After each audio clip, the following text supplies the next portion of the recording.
या देवी सर्वभूतेषु शक्ति रूपेण संस्थिता। नमस्तस्ये नमस्तस्ये नमस्तस्ये नमो नमः। जब जीवन अंधकार में डूब जाए तब केवल शक्ति और ज्ञान ही मुक्ति देते हैं। नवरात्रि हमें सिखाती है बुराई पर अच्छाई की विजय। मां दुर्गा ने महिषासुर का वध किया था। गीता में कहा गया है, धर्म की स्थापना और अधर्म के विनाश के लिए मैं युग युग में अवतरित होता हूं। यह केवल बाहरी युद्ध नहीं, बल्कि हमारे अंदर की आलस्य, भय और संदेह से भी लड़ाई है। ये पावन पर्व मां शक्ति की उपासना का समय है। नवरात्रि हमें मां की शक्ति का स्मरण कराती है और गीता हमें याद दिलाती है कि असली शक्ति हमारे मन और कर्म में है। जैसे मां दुर्गा के 10 हाथ अलग अलग अस्त्रों से सुसज्जित हैं, वैसे ही हमें भी ज्ञान, एकाग्रता, धैर्य और आत्मविश्वास जैसे अस्त्रों से जीवन को सजाना होगा। इस नवरात्रि गीता का ये सार अपने हृदय में उतारें। कर्म करते जाओ, परिणाम की चिंता मत करो। भक्ति के साथ कर्म और कर्म के साथ आत्मविश्वास, यही नवरात्रि का असली संदेश है। नवरात्रि केवल त्योहार नहीं, बल्कि शक्ति, भक्ति और आत्मविश्वास का महापर्व है। इसी तरह गीता भी हमें यही सिखाती है, जब अंधकार घना हो तब प्रकाश बनो। जब जीवन कठिन हो तब कर्म को अपना धर्म बनाओ। नवरात्रि मां शक्ति की उपासना का पर्व है। 9 रातें, 9 रूप और हर रूप हमें एक नई शिक्षा देता है।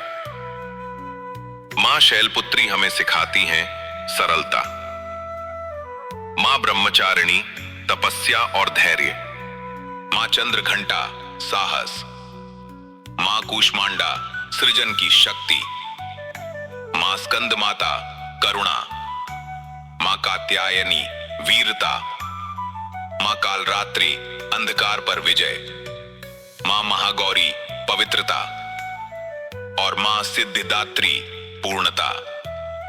इसी तरह गीता भी हमें जीवन के हर पहलू के लिए मार्गदर्शन देती है। गीता का सार है, कर्मण्येवाधिकारस्ते मा फलेषु कदाचन। तुम्हारा अधिकार केवल कर्म करने में है, फल में नहीं। नवरात्रि हमें यही सिखाती है।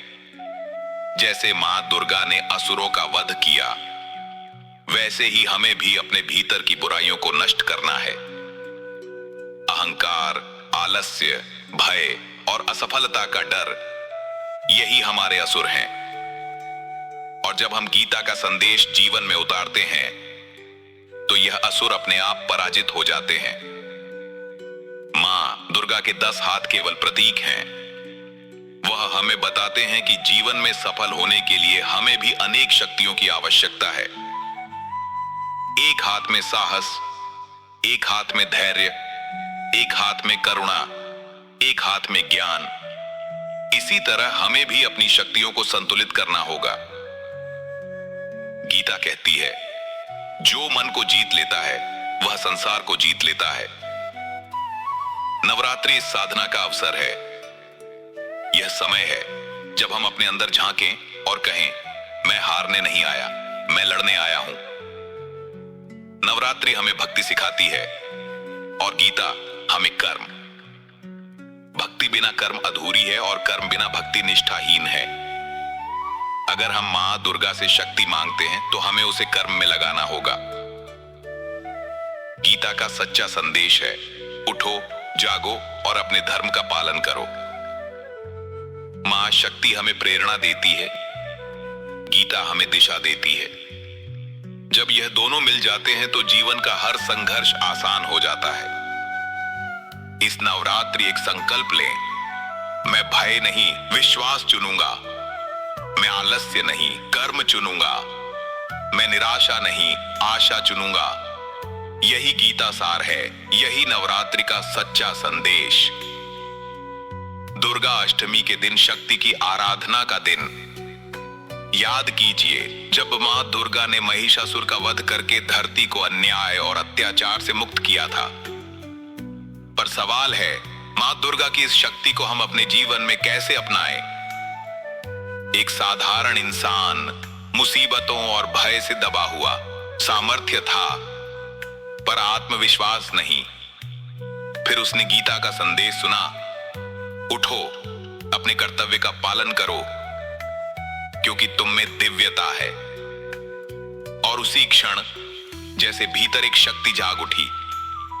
जैसे मां दुर्गा ने असुरों को परास्त किया, वैसे ही वह इंसान अपने भीतर के असुर, डर, आलस्य, लालच और अज्ञान को जीतने लगा। गीता कहती है, कर्म करो, फल की चिंता मत करो। मां दुर्गा हमें सिखाती है, साहस और अन्याय के विरुद्ध दृढ़ रहना ही सच्चा कर्तव्य है। गीता कहती है, जिसने अपने मन को जीत लिया वही सबसे बड़ा विजेता है। मां दुर्गा हमें दिखाती है, असली शक्ति वही है जो भीतर के अंधकार को मिटा दे। मां दुर्गा केवल बाहरी असुरों को ही नहीं मारती, वह हमारे भीतर छिपे भय, मोह और अज्ञान को भी समाप्त करती है। अगर हम गीता के उपदेशों के साथ मां दुर्गा की शक्ति को अपने हृदय में जगाए, तो जीवन की कोई भी समस्या हमें पराजित नहीं कर सकती। इस दुर्गा अष्टमी पर आइए हम सब अपने भीतर की शक्ति को पहचाने, मां दुर्गा का साहस और गीता का ज्ञान लेकर जीवन को विजयमयी बनाएं। नवरात्रि की रात थी। पूरा गांव रोशनी से जगमगा रहा था। मंदिर में मां दुर्गा की आरती हो रही थी। उसी भीड़ में एक युवक खड़ा था। नाम था अर्जुन। अर्जुन के मन में भारी उलझन थी। नौकरी की चिंता, परिवार की जिम्मेदारी, असफलता का डर। वह सोच रहा था, मां दुर्गा से शक्ति मांगने आया हूं, लेकिन क्या सच में मेरी जिंदगी बदल पाएगी? उसके दिल में सवाल थे, जवाब नहीं। उसी समय मंदिर के कोने में बैठे एक वृद्ध साधु ने अर्जुन को देखा। साधु मुस्कुराए और बोले, बेटा, क्यों परेशान हो? आज नवरात्रि है। यह समय है शक्ति को जगाने का, हार मानने का नहीं। अर्जुन ने कहा, बाबा, मैं बहुत थक गया हूं। मेहनत करता हूं, लेकिन फल नहीं मिलता। लगता है जैसे मां भी मेरी नहीं सुनती। साधु मुस्कुराए और बोले, तुम्हें मां शक्ति की आराधना करनी चाहिए, पर साथ ही गीता के संदेश को भी समझना चाहिए। नवरात्रि हमें यही सिखाती है। मां दुर्गा ने महिषासुर का वध किया, लेकिन क्या वह एक दिन में हुआ? नहीं, वह 9 दिनों का संघर्ष था। हर दिन एक नया रूप, हर दिन एक नई लड़ाई। जैसे मां ने असुरों को हराया, वैसे ही हमें भी अपने भीतर के असुरों, आलस्य, भय और निराशा से लड़ना है। अर्जुन की आंखें खुल गईं। उसे एहसास हुआ कि वह मां से केवल चमत्कार की उम्मीद कर रहा था, पर असली शक्ति तो उसके अंदर ही छुपी है। उसने प्रण लिया, अब मैं हार नहीं मानूंगा, कर्म करता रहूंगा, परिणाम मां पर छोड़ दूंगा। उसी क्षण मंदिर की घंटियां बजीं। ऐसा लगा जैसे मां दुर्गा स्वयं कह रही हो, बेटा, यही नवरात्रि का संदेश है। नवरात्रि केवल पूजा का पर्व नहीं, आत्मशक्ति को जगाने का समय है। गीता हमें यही सिखाती है, भक्ति के साथ कर्म और कर्म के साथ आत्मविश्वास। तो इस नवरात्रि हम सब संकल्प लें, हम अपने भीतर के भय को हराएंगे, आलस्य को छोड़ेंगे और कर्म के मार्ग पर चलेंगे। यही गीता सार है। नवरात्रि का समय था। पूरे गांव में उत्सव का माहौल था, लेकिन रमेश्वर नाम के एक गृहस्थ के घर में केवल चिंता थी। नौकरी की परेशानी, बच्चों की पढ़ाई, परिवार की जिम्मेदारियां, सब मिलकर उसे भारी लग रहा था। घर के लोग बोले, नवरात्रि है, मां दुर्गा की पूजा करनी चाहिए। पर रमेश्वर सोचने लगा, क्या पूजा करने से सच में मेरी समस्याएं दूर होंगी? तभी उसकी पत्नी ने कहा, शक्ति अगर घर में होगी और भक्ति अगर दिल में होगी तो मां दुर्गा अवश्य आएंगी। गीता कहती है, कर्म करते जाओ, फल की चिंता मत करो। हमें भी यही करना चाहिए। परिवार ने मिलकर घर में छोटा सा मंडप सजाया, दीप जले, आरती हुई, भजन गाए गए। उस रात रमेश्वर ने गीता खोली। उसमें लिखा था, जो मनुष्य कर्म करता है और उसका फल ईश्वर पर छोड़ देता है, वही सच्चा भक्त है। रमेश्वर समझ गया, पूजा केवल बाहर की नहीं बल्कि भीतर की शक्ति और भक्ति को जगाने का मार्ग है। धीरे धीरे परिवार में बदलाव आने लगा। पति पत्नी साथ मिलकर काम करने लगे, बच्चे पढ़ाई में ध्यान देने लगे। घर में सादगी, भक्ति और मेहनत का माहौल बन गया। कुछ ही समय में रमेश्वर के काम में सफलता मिली, बच्चों की पढ़ाई में भी प्रगति हुई। परिवार के चेहरे पर फिर से मुस्कान लौट आई।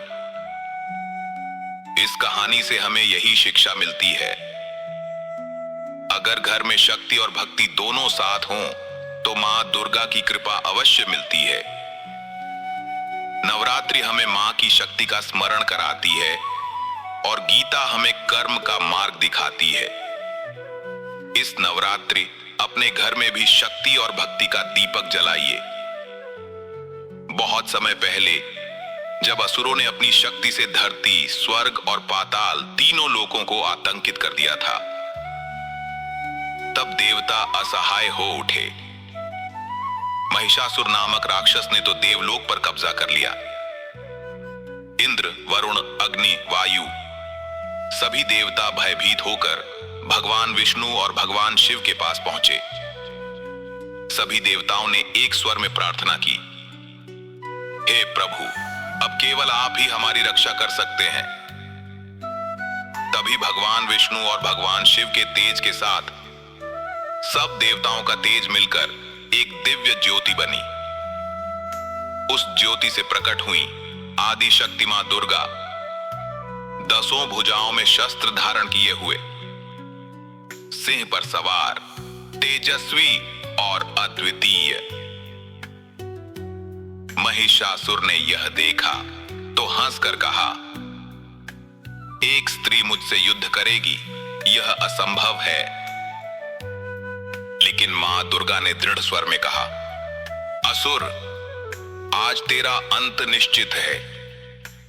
नव दुर्गा के रूप में मां ने 9 दिनों तक भीषण युद्ध किया।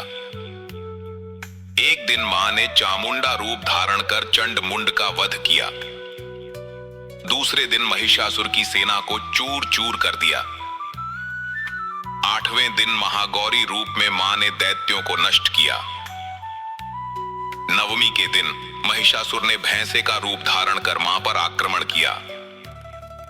कभी वह हाथी बना, कभी सिंह तो कभी मनुष्य, लेकिन हर बार मां ने अपने अस्त्रों से उसे घायल किया। अंत में मां दुर्गा ने अपने त्रिशूल से महिषासुर का वध किया। धरती, स्वर्ग और पाताल सब जगह जयकार गूंज उठी। जय मां दुर्गा, जय मां शक्ति।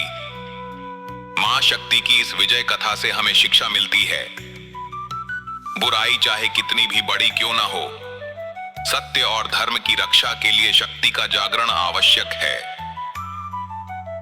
गीता भी यही सिखाती है कि अधर्म बढ़े तो धर्म की स्थापना के लिए दिव्य शक्ति प्रकट होती है।